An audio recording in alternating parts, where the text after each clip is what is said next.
Hare Krishna,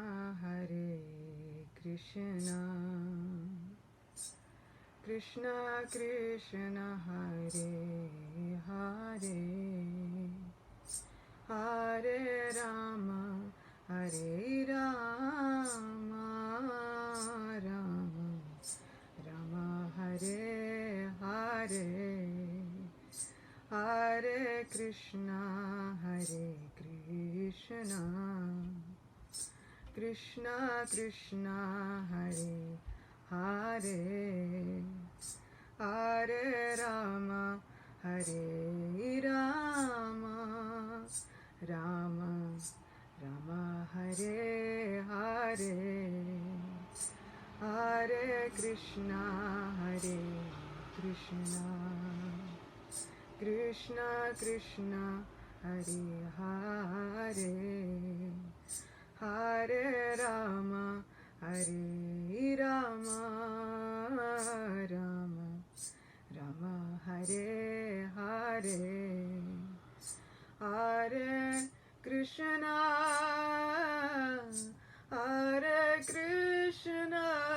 Krishna Krishna, Hare Hare, Hare Rama, Hare Rama, Rama Rama, Hare Hare, Hare Krishna,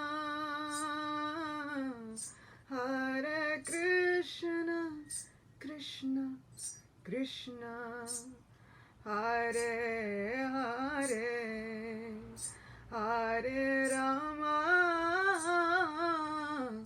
Hare Rama, Rama Rama, Hare Hare, Hare Krishna, Krishna Krishna, Hare Hare, Hare Rama, Hare Rama, Rama Rama, Hare Hare, Hare Krishna, Krishna Krishna, Hare Hare, Hare Rama, Hare Rama, Rama Rama, Hare Hare, Hare Krishna, Krishna Krishna, Hare Hare, Hare Rama, Hare Rama, Rama Rama, Hare Hare.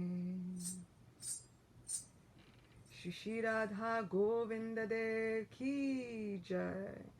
Kali Yuga Dharma Shri Harinam Sankirtan Ki Jai. Srila Prabhupada Ki Jai. Hare Krishna. Welcome. We were with each other just under 12 hours ago or so, and we started reading from Krishna Book the prayers of Lord Brahma to Sri Krishna. So we'll continue with part 2 of that as we move through this weekend, meditating on these glorious pastimes of our dearest friend. And the benediction is given within Srimad Bhagavatam that for one who remembers these specific pastimes, all of their spiritual desires, all of their desires will be achieved and fulfilled. So what better thing to do during this Purushottam month than to read these pastimes and to meditate on these prayers of Lord Brahma, which have such incredible sweetness kind of nestled in them. So we will read and discuss and unpack these glorious prayers, picking up from where we left off yesterday. But first, in order to bring our minds and our hearts into the mood and the environment of Sri Vrajatam, creating the Sangha of our virtual Vrindavan, we will begin, as we always do, with singing Jai Radha Madhava. Jai Radha Madhava, Kunja Bihari Gopi Jannavalabha Girivaradhari Jai Radha Madhava Kunja Bihari Gopi Jannavalabha Girivaradhari Jashodanandana Brajajana Ranjana Shamunatiravana Chari Jashodanandana Brajajana Ranjana Shamunatiravana Chari Jai Radha Madhava Kunja Bihari Gopi Jannavalabha Girivaradhari Jai Radha Madhava Jai Radha Madhava Radhe Govinda Jaya Radhe Govinda Shri Radha Madhava Ki Jai Shri Radha Govinda Dev Ki Jai Shri Vrindavanadam Ki Jai. So just before we jump and dive into the ocean of nectarian pastimes, standing on the banks of the wonderful lake where Lord Brahma offered his very own prayers, where we can now journey, even from the comforts of our own homes, we can journey within our minds to beautiful Vrindavan Dham, where there are wish-fulfilling trees everywhere, where each leaf chants the name of Sri Radha, where each breeze carries the fragrance of the body of Sri Govinda Dev, where each vine and each flower is said to be able to fulfill all of your most cherished desires. So as we dive into these pastimes, let us recite our mystical incantation that will unlock the door to this most spiritual realm and bestow us all happiness. Om Namo Bhagavate Vasudevaya. Om Namo Bhagavate Vasudevaya. Om Namo Bhagavate Vasudevaya.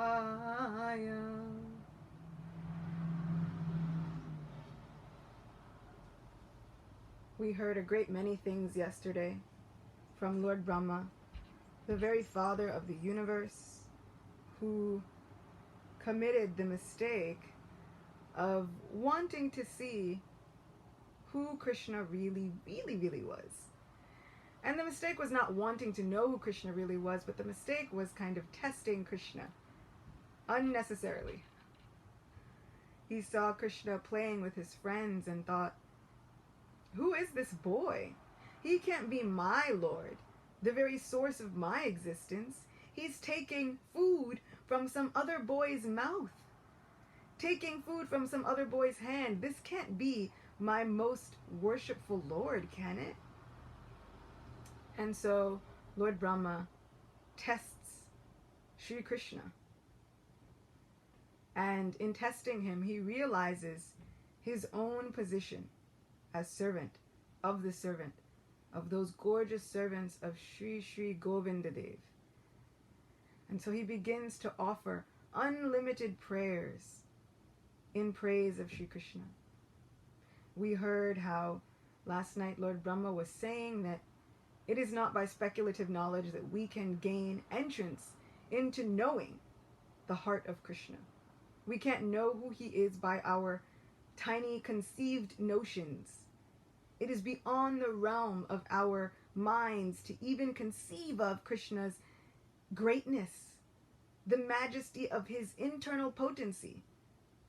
However, by the grace of devotional service, we can come to know the very heart of Sri Krishna, the abode of love, the embodiment of love. It was said last night that Sri Krishna is nirguna, or without qualities. But Krishna is the source of all qualities. It really means that Krishna is above and beyond all material conceptions of any qualities that we might even think of. But he is the source of every single quality. The ones that we have, the ones that we don't have.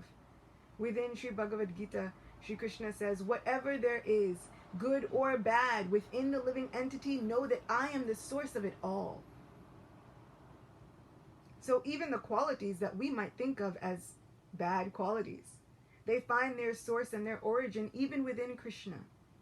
And within Krishna, he turns every quality around, so that no longer are any of these qualities considered bad. They are considered transcendental, full of bliss, full of happiness, full of unparalleled love. This is our Krishna. This is our best friend. He is beyond our conception. But the quote is often attributed to Helen Keller.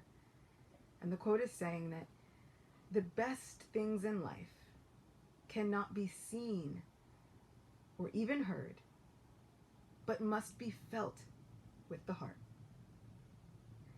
And in this way, I feel like that is our Krishna. If we try to understand him with our minds, it might not work.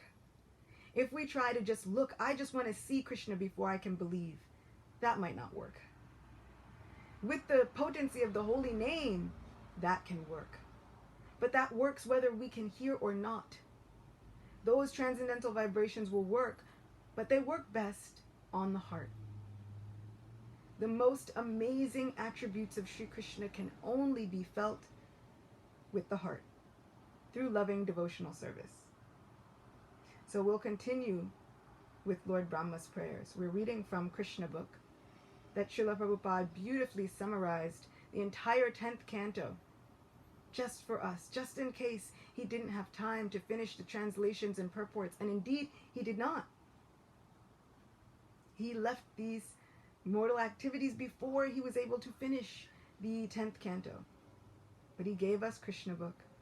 And so we always have his voice and his purports with us. So we're reading chapter 14 of Krsna Book. And we're continuing where we left off yesterday.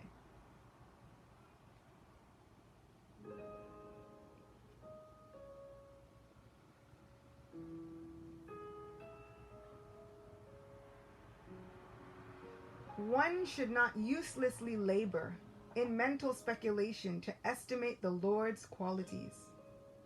There is no need of adopting the speculative method or exercising the body to attain mystic yoga perfection. One should simply understand that the distress and happiness of this body are predestined. There is no need to try to avoid the distress of this bodily existence or to attempt to achieve happiness by different types of exercises. The best course is to surrender unto the Supreme Personality of Godhead with body, mind, and words, and always be engaged in his service. This transcendental labor is fruitful, but other attempts to understand the absolute truth are never successful. Therefore, an intelligent man does not try to understand the Supreme Person, absolute truth, by speculative or mystic power. Rather, he engages in devotional service and depends on the Supreme Personality of Godhead. He knows that whatever may happen to the body is due to his past fruitive activities. If one lives such a simple life in devotional service, then automatically he can inherit the transcendental abode of the Lord. Actually, every living entity is part and parcel of the Supreme Lord and a son of the Godhead. Each has the natural right to inherit inherit and share the transcendental pleasures of the Lord. But due to the contact of matter, conditioned living entities have been practically disinherited. If one adopts the simple method of engaging himself in devotional service, automatically he becomes eligible to become freed from the material contamination and elevated to the transcendental position of associating with the Supreme Lord. Now we hear these kinds of statements often, that happiness and distress will come by the arrangement of material nature, already predestined. And sometimes we wonder, how is this possible? How is this so? And if that's so, then what hope is there for us? And the comparison is given that we often don't want a fever. We don't want to get sick with the flu, but it happens anyway. And the question is, when that happens, how do we deal with it? Do we say every time we get the flu, oh, that's it, I want to give up my life, there's nothing left for me? Or do we try and carry on, understanding that this flu, this fever will pass? I will absorb my mind in something else because this sickness, this cold, whatever it is, will pass. That is our position within this world. Just as distress will come, whether we want it to or not, so will happiness. Happiness will also come. And so we have to find a way to somehow absorb our minds in the lotus feet of the Lord, so that when both happiness and distress come, the very boat of our lives is not tossed on the waves, so that we become completely upset.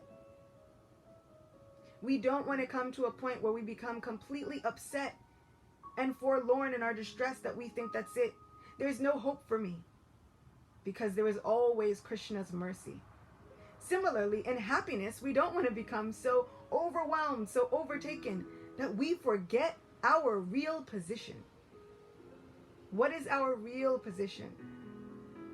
Our real absolute position is that of spirit souls, fully in love with Krishna, ready to be enjoyed by Krishna, ready to reclaim our rightful spot in his transcendental abode. If we are able to offer prayers to Krishna, even through happiness and distress, if we are able to meditate on our loving relationship with Krishna deep in our hearts, no matter what, then our place within the transcendental abode is our inheritance. It is ours by right. It belongs to us already. As Srila Prabhupada is saying through Lord Brahma, do not let this material designation of thinking that I am this body, all of these things belong to me, I must do everything for the sustenance of this body. Don't let that disinherit us, disassociate us from our real position. We belong to Krishna, and equally so, Krishna belongs to us. That is our inheritance. That is our true right. That is the absolute nature of our being. And our goal in life should be to somehow, even with our jobs, even with our daily activities, even with so many responsibilities, we should be looking to align ourselves with that goal. Like an arrow fixed on that path, constantly remembering, I belong to Krishna and Krishna belongs to me. Lord Brahma presented himself to Lord Krishna as the most presumptuous living creature because he wanted to examine the wonder of Krishna's personal power. He stole the boys and calves of the Lord in order to see how the Lord would recover them. After his maneuver, Lord Brahma admitted that his attempt was most presumptuous, for he was attempting to test his energy before the person of original energy. Coming to his senses, Lord Brahma saw that although he was a very powerful living creature, in the estimation of all other living creatures within this material world, in comparison to the power and energy of the Supreme Personality of Godhead, Lord Brahma's power was nothing. The scientists of the material world have discovered wonders such as atomic weapons, and when tested in a city or insignificant place on this planet, such powerful weapons create so-called havoc. But if the atomic weapons are tested on the sun, what is their significance? They are insignificant there. Similarly, Brahma stealing the calves and boys from Sri Krishna may be a wonderful display of mystic power, but when Sri Krishna exhibited his expansive power in so many calves and boys and maintained them without effort, Brahma could understand that his very own power was insignificant. Brahma addressed Lord Krishna as Acyuta, because the Lord is never forgetful of a little service rendered by his devotee. I think I'm quite partial to that very prayer, having been named after that infallible Lord, my dear Govinda Dev. Brahma addressed Lord Krishna as Acyuta, because the Lord is never forgetful of a little service rendered by his devotee. He is so kind and affectionate towards his devotees that a little service by them is accepted by him as a great deal. Let us take this and put this on our day. Put it on everything. Krishna will see our service, small though it may be, even if we just chant his glories one time, even if we just remember him a little. He accepts that service as such a big deal that he runs and gives himself wholeheartedly. Brahma has certainly rendered much service to the Lord. As the Supreme Personality in charge of this particular universe, he is without a doubt a faithful servant of Krishna. Therefore, he could appease Krishna. He asked that the Lord understand him as a subordinate servant whose little mistake and impudence might be excused. He admitted that he was puffed up by his powerful position as Lord Brahma. Because he is the qualitative incarnation of the mode of passion within this material world, this was natural for him, and therefore he committed the mistake. But after all, Lord Krishna would kindly take compassion upon his subordinate and excuse him for his gross mistake. Sometimes the question comes in, how is it that Lord Brahma, grandfather of the universe, great creator of all, could commit such a mistake? It is usually understood that when great souls commit these mistakes, it is for our benefit. It is to be understood that the Lord empowers them within their hearts, giving them such forgetfulness that they become forgetful of the Lord's true nature, just so that he can have loving relationships with them, so that Brahma can steal the boys and calves, so that the Lord can expand himself as every single boy and calf, so that he can have loving relationships with every single parent within Vrajabhumi, and so that Lord Brahma can offer these prayers, so that even 5,000 years later, all of us can benefit from Lord Brahma's incredible teachings. In the 15th chapter of Bhagavad Gita, which is also recommended for us to study during Purushottam month, it is stated that the Lord is the source of all remembrance, knowledge, and forgetfulness. Of all the Vedas, only he is to be known. It is indeed he himself who is the very compiler of the Vedas, and he is the knower of all Vedanta. He is the end-all and be-all of all the Vedas, all Vedic knowledge. So if we were wondering how Lord Brahma can make this mistake, it is only because he is being inspired from within by Sri Govinda Dev, his very own worshipful Lord, who he praises again and again and again within Brahma Samhita, saying, I worship Govinda. I adore Govinda, the primeval Lord. Govinda Madi Purusham Tamaham Bhajami. So he is being inspired from within by Sri Govinda Dev, through Govinda Dev's own illusory potency, to act just like an actor on a stage, just like a person who didn't know Krishna's own glory. How could Lord Brahma be ignorant of Krishna's own glory? He is the author of the Brahma Samhita. He knows. But just so that Krishna can perform unlimited pastimes,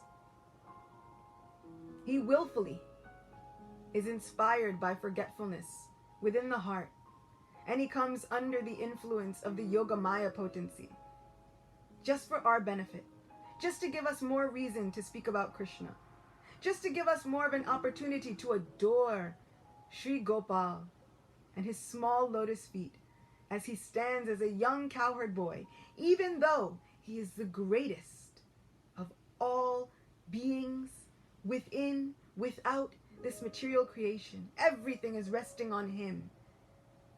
And he sometimes rests on the lap of a cowherd boy. Everything is being supported by him, and yet he supports all of his friends, sometimes giving them piggyback rides. We are wrestling with all of the three modes of material nature, and yet Krishna is above and beyond all of them, and still wrestles every day with his cowherd friends, playing games just like anyone else. This is our best friend. This is the glory of our dear most heart, our dear beloved Lord. This is what Lord Brahma saw when he visited Vrajbhumi, that the greatest of the greatest, the unconquerable Supreme Lord, the infallible Lord, the inconceivable Lord, inexhaustible, one without a second, now is eating food from other boys, is milking cows, wandering after them, looking for them, and then mystically expanding himself into every single boy, calf, and cow, etc. Expanding himself so that no one will even know the difference, and maintaining all those boys and calves for a solid year. This is the great mystery that Lord Brahma witnessed.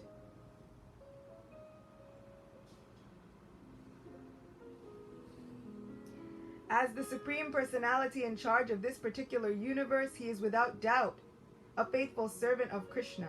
Therefore, he could appease the Lord, and he asked that the Lord excuse him for his gross mistake. Lord Brahma realized his actual position. He is certainly the supreme teacher of this universe, in charge of the production of material nature, consisting of complete material elements, false ego, sky, air, fire, water, and earth.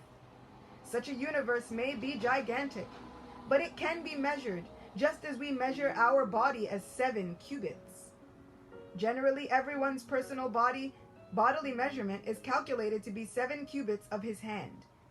This particular universe may appear as a very gigantic body, but it is nothing but the measurement of 7 cubits for Lord Brahma.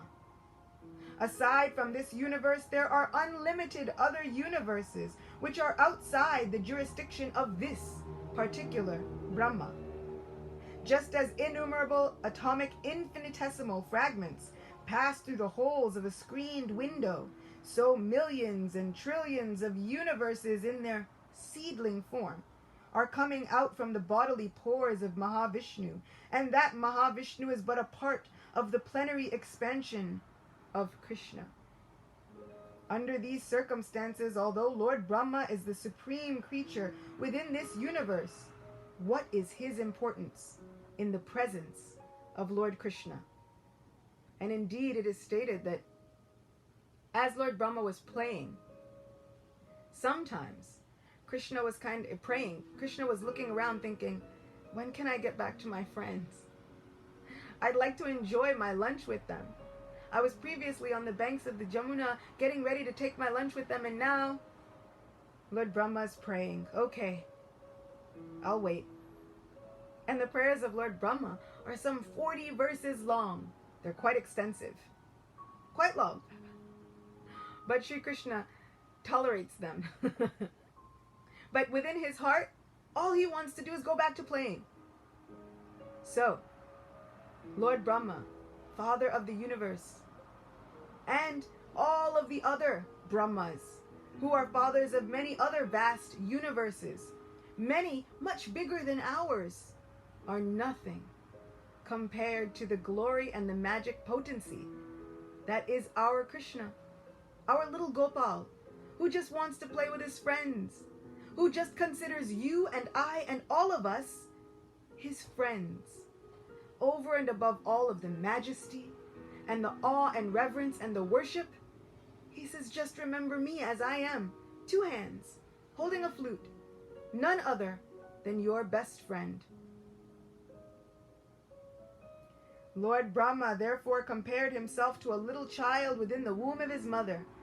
If the child within the womb plays with his hands and legs, and while playing touches or kicks the body of the mother, is the mother offended with the child? Of course she isn't. Similarly, Lord Brahma may be a very great personality, and yet not only Brahma, but everything that be is existing within the very womb of the Supreme Personality of Godhead. The Lord's energy is all-pervading. There is no place in the creation where it is not acting. Everything is existing within the energy of the Lord, so the Brahma of this universe, or the Brahmas of many other millions and trillions of universes, are existing within the energy of the Lord. Therefore, the Lord is considered to be the mother, and everything existing within the womb of the mother is considered to be the child. And the good mother is never offended with the child, even if he touches the body of the mother by kicking his legs. This is so important. Often, sometimes we hear of God being vengeful, God smiting people with a mighty blow. Our Gopal is not full of vengeance. Our Gopal is never really offended by us. Of course, that does not give us carte blanche to just commit offenses. We should never think that way. What we should, however, remember is that no matter what our past has been, no matter what we have done, even in this life or past lives, we could have been murderers or the worst kinds of human beings, the worst kinds of living entities. The Lord will always accept us. The Lord will always make a place for us within his heart. And he will always, always have unlimited love and mercy for us.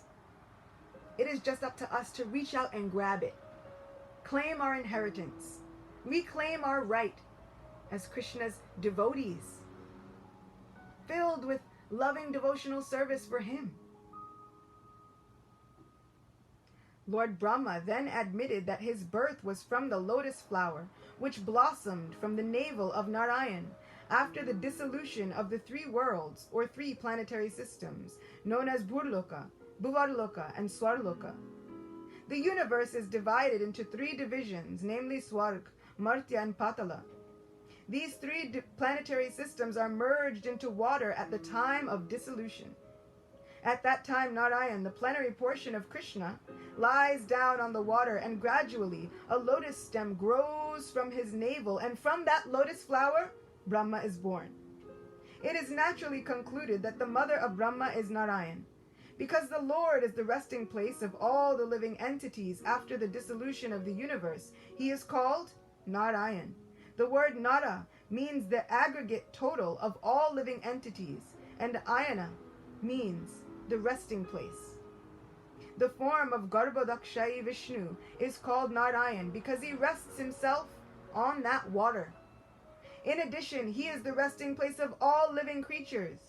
Besides that, Narayan is also present in everyone's heart, as it is confirmed in the Bhagavad Gita. In that sense also he is Narayan, as Ayana means the source of knowledge, as well as the resting place. It is also confirmed in the Bhagavad Gita that remembrance of the living entity is due to the presence of the supersoul within the heart. After changing the body, a living creature forgets everything of his past life. But because Narayan, the Supersoul, is present within his heart, he is reminded by him to act according to his past desire. Lord Brahma wanted to prove that Krishna is the original Narayan, that he is the source of Narayan, and that Narayan is not an exhibition of the external energy Maya, but is an expansion of spiritual energy. The activities of the external energy or Maya are exhibited after the creation of this cosmic world, and the original spiritual energy of Narayan was acting before the creation. So the expansions of Narayan from Krishna to Garbhodakshai Vishnu, from Garbhodakshai Vishnu to Shirodakshai Vishnu, from Shirodakshai Vishnu to everyone's heart are manifestations of his spiritual energy. They are not conducted by the material energy. Therefore, they are not temporary. Anything conducted by the material energy is temporary, but everything executed by the spiritual energy is eternal. It is in this vein that we understand that our devotional service is eternal, because it is conducted by spiritual energy. It is not material energy. Even though we conduct our devotional service with our material bodies, that devotional service is completely spiritual. It is us coming in contact with our spiritual natures again. And so our devotional service is eternal. And so in Bhagavad Gita, the Supreme Lord says that in this endeavor there is no loss, no diminution.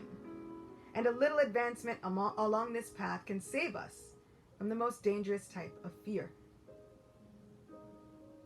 So never, never, never do we lose. We never lose out by performing devotional service. And that devotional service stays with us always, forever, lifetime after lifetime after lifetime, wherever we may go, even up to the transcendental abode of Sri Krishna. Lord Brahma reconfirmed his statement, establishing Krishna as the original Narayan. He said that the gigantic universal body is still resting on the water, known as Garbhodaka. He spoke as follows: "This gigantic body of the universe is another manifestation of your energy. On account of his resting on the water, this universal form is also Narayan, and we are all within the womb of this Narayan form. I see your different Narayan forms everywhere. I see you on the water. I can feel you within my heart, and I can also see you before me now. You are the original Narayan." What a beautiful prayer. This is why we read these prayers. We can take from them, take from the words of these great acharyas, our great spiritual teachers. And we can transform these prayers and place them in our lives. Oh my Lord, oh Govinda, I can see you everywhere. I can see you in water. I can feel you within my heart, and I can see you before me now. Oh my Govinda, let me never forget my position in relation to you. Let me never forget my relationship with you. Let me constantly see you and your mercy everywhere. My dear Lord, in this incarnation you have proved that you are the supreme controller of Maya. You remain within the cosmic manifestation, and yet the whole creation is within you. This fact has already been proved by you when you exhibited the whole universal creation within your mouth before your mother, Jashoda. By your inconceivable potency of Yoga Maya, you can make such things effective without external help. My dear Lord Krishna, the whole cosmic manifestation that we are visualizing at present is all within your body. Yet I am seeing you outside, and you are also seeing me outside. How can such things happen without being influenced by your inconceivable energy? This is the point where I surrender to knowing that this is inconceivable. Can I understand it? No, I cannot. And that is the best thing about Krishna. Knowing that we cannot understand him is the first step to understanding him. Understanding that he is inconceivable, surrendering to that with our full hearts, is the first step to Krishna saying, now I will reveal myself and all of my potencies. That is the first step on the path of our adventure. Understanding that I can't even understand all of this, but I feel it in my heart. Govinda, I feel you within my heart. Please reveal yourself out of your own sweetness and kindness. Lord Brahma stressed herein that without accepting the inconceivable energy of the Supreme Personality of Godhead, one cannot explain things as they are. He continued, my dear Lord, leaving aside all other things and just considering today's happenings, what I have seen, are they not all due to your inconceivable energies? First of all, I saw you alone. Thereafter, you expanded yourself as your friends, the calves, and all the existence of Vrindavan. Then I saw you and all the boys as four-handed Vishnus, and they were being worshipped by all elements and all demigods, including myself. Again, they all became cowherd boys, and you remained alone as you were before. Does this not mean that you are the Supreme Lord Narayan, the origin of everything? And from you everything emanates, and again everything enters unto you, and you remain the same as before. Persons who are unaware of your inconceivable energy cannot understand that you alone expand yourself as the creator Brahma, maintainer Vishnu, and annihilator Shiva. Persons who are not in awareness of things as they are contemplate that I, Brahma, am the creator. Vishnu is the maintainer, and Lord Shiva is the annihilator. Actually, you alone are everything. Creator, maintainer, and annihilator. Similarly, you expand yourself in different incarnations among the demigods. You incarnate as Vamandev. Among the great sages, you incarnate as Parshuram. Among the human beings, you appear as yourself, as Lord Krishna, or Lord Ram. Among the animals, you appear as the boar incarnation, and among the aquatics, you appear as the incarnation of the fish. And yet you have no appearance. You are always eternal. Your appearance and disappearance are made possible by your inconceivable energy just to give protection to the faithful devotees and to annihilate the demons. All of these incarnations are just for us. Just to have loving relationships with us. Whether Krishna is killing demons, whether Krishna is saving princesses, whether he is incarnating as half man, half lion, tortoise, fish, boar, little Vamandev, they are all to have blissful, loving relationships with all of his devotees. So let us recite these pastimes again and again eagerly, with all the love in our hearts, knowing that Krishna has done all of this, performed many adventures, just for us. O my Lord, O all-pervading Supreme Personality of Godhead, O Supersoul, controller of all mystic powers, no one can appreciate your transcendental pastimes as they are exhibited within these three worlds. No one can estimate how you have expanded your Yogamaya and your incarnation, and how you act by your transcendental energy.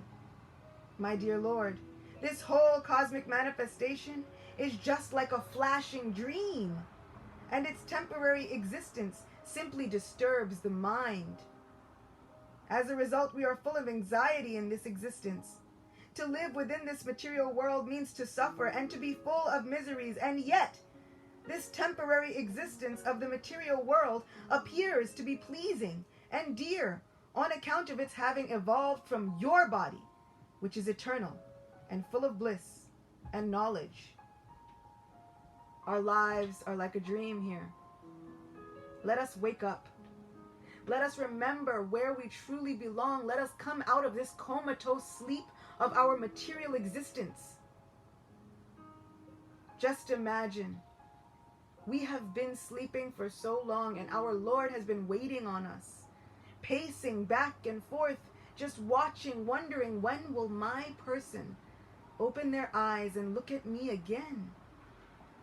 Eager for the vision of our dear Lord. He is just as eager to see us. More eager, unlimitedly eager to see us. Let us make his heart happy by waking up, remembering who we are, and dedicating ourselves to the loving devotional service of our supreme best friend. Devotional service which has been made easy by Srila Prabhupada, made easy by Sri Chaitanya Mahaprabhu, made easy by Krishna himself, who says, just think of me. Just think of me and surrender your heart to me, and in that way you will come to me, I promise.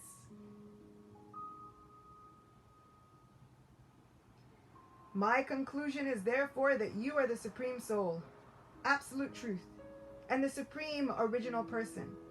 And although you have expanded yourself in so many Vishnu forms, or in the living entities and energies, by your inconceivable transcendental potencies, you are the Supreme One without a second. You are the Supreme Super Soul. The innumerable living entities are simply like sparks of the original fire. Your Lordship, the conception of the Super Soul as impersonal, is wrongly accepted because I see that you are the original person. Brahma can see this because Krishna is standing directly in front of him, still. A person with a poor fund of knowledge may think that because you are the son of Maharaj Nanda, you are not the original person, that you are born just like a human being. They are mistaken. You are the actual original person. That is my conclusion. In spite of your being the son of Nanda, you are the original person, and there is no doubt about it. You are the absolute truth, and you are not of this material darkness. You are the source of the original Brahma Jyoti, as well as the material luminaries. Your transcendental effulgence is identical with Brahma Jyoti. As it is described in the Brahma Samhita, the Brahma Jyoti is nothing but your personal bodily effulgence. There are many Vishnu incarnations and incarnations of your different qualities, but all those incarnations are not on the same level. You are the original lamp. Other incarnations may possess the same candle power as the original lamp, but the original lamp is the beginning of all light. And because you are not one of the creations of this material world, even after the annihilation of this world, your existence, even after the annihilation of this world, your existence as you will continue. So, through these prayers, I've really been able to understand that Krishna is none other than the Supreme Personality of Godhead, inexhaustible and inconceivable. And do you know how I can understand this? Because we've been reading through these prayers for 2 hours, almost. Yesterday was 1 hour, today is another hour. So 2 hours of these prayers. And Brahma still has more prayers to recite, more realizations to give. And Krishna is listening to it all. At this point, Krishna is 5. Do you know any 5-year-old that would be able to listen to these prayers without interjecting? Just listening quietly, accepting them all. He's 5. That is inconceivable. That's how I know Krishna's God. Because I don't even know any, even adults have trouble sitting through prayers, just sitting, doing nothing.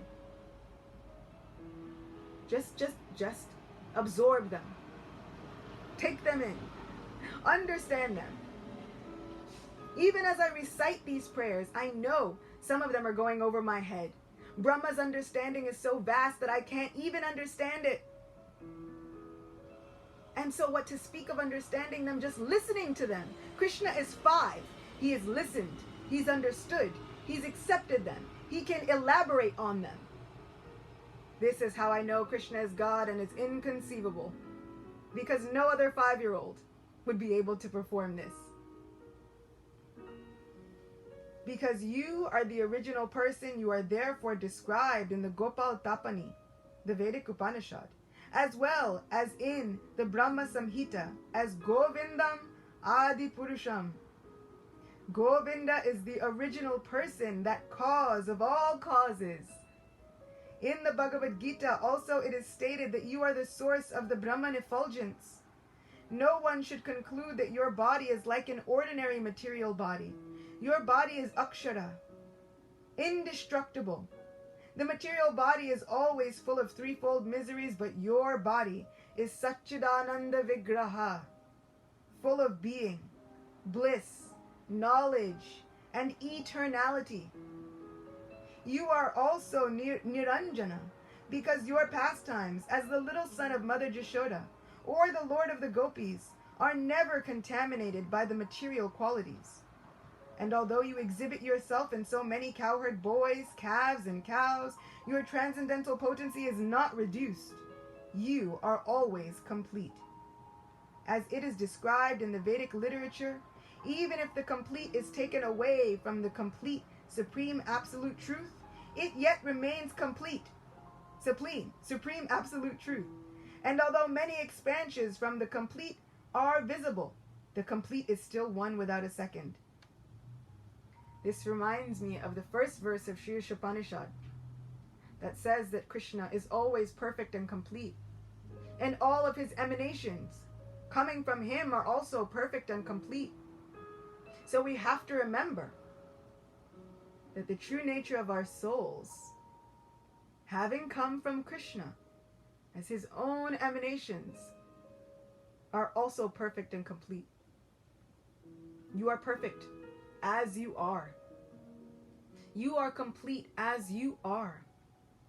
If we just remember what our real true identity is.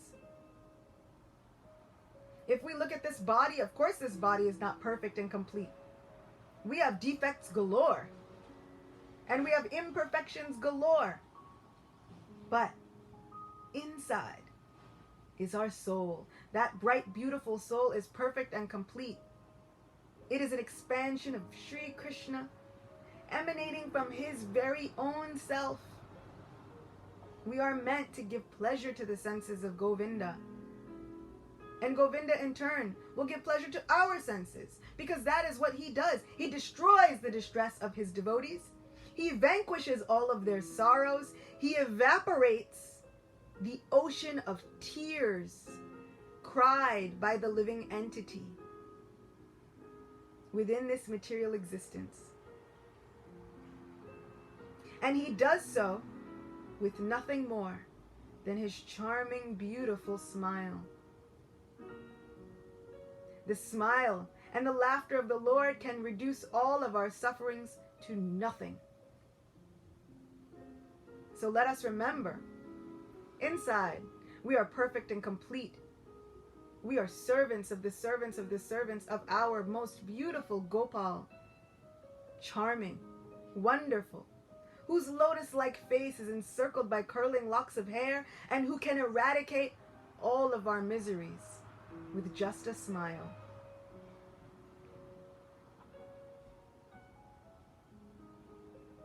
So, it is at this point that we will stop for today and continue again tomorrow. Lord Brahma still has more prayers to go. He has so many things to say still. And so we'll continue to go on with them, reveling in these wonderful realizations. There's so much to unpack. Each sentence that Srila Prabhupada has given us could fill up an entire book. So let us treasure these moments. Let us revel in the association of each other as we bring our minds and our hearts to Sri Vrindavan Dham. Through the pages of Srimad Bhagavatam, through this summary, which is known as Krishna Book, Srila Prabhupada's great labor of love for all of us. He said in a conversation, I've given so many words, I've written so many books. Every word has been meant just to convince you of who you are and who Krishna is. We must read these books. We must honor his labor of love. Let us be convinced that Krishna is ours and we are his. Ultimately, always, without a doubt. Thank you so much for joining me. I will see you all again tomorrow. I'll post the timings for it. And tomorrow will also be special because we'll have to talk about the glories of Ekadashi, which is coming up the next day. So we'll have lots of great katha happening. Lots to unpack. So much to unfold. And until then, I hope that you are able to go through your day, the rest of it, knowing that we are Krishna's and Krishna is ours. There is no truth superior to that. Nothing else that is needed. We can put that on everything. It's like great ketchup. We are Krishna's and Krishna is ours. Having said that, thank you so much for joining. I'll see you all again soon. Grantaraj Srimad Bhagavatam ki jai. Shri Virtual Vrindavan Dham ki jai. Sri Gopal ki jai. All glories to Lord Brahma, our teacher for these pastimes. All glories to Srila Prabhupada. All glories to this Sangha. All glories to all of you. Hare Krishna. Shri Radha Govinda Dev ki jai.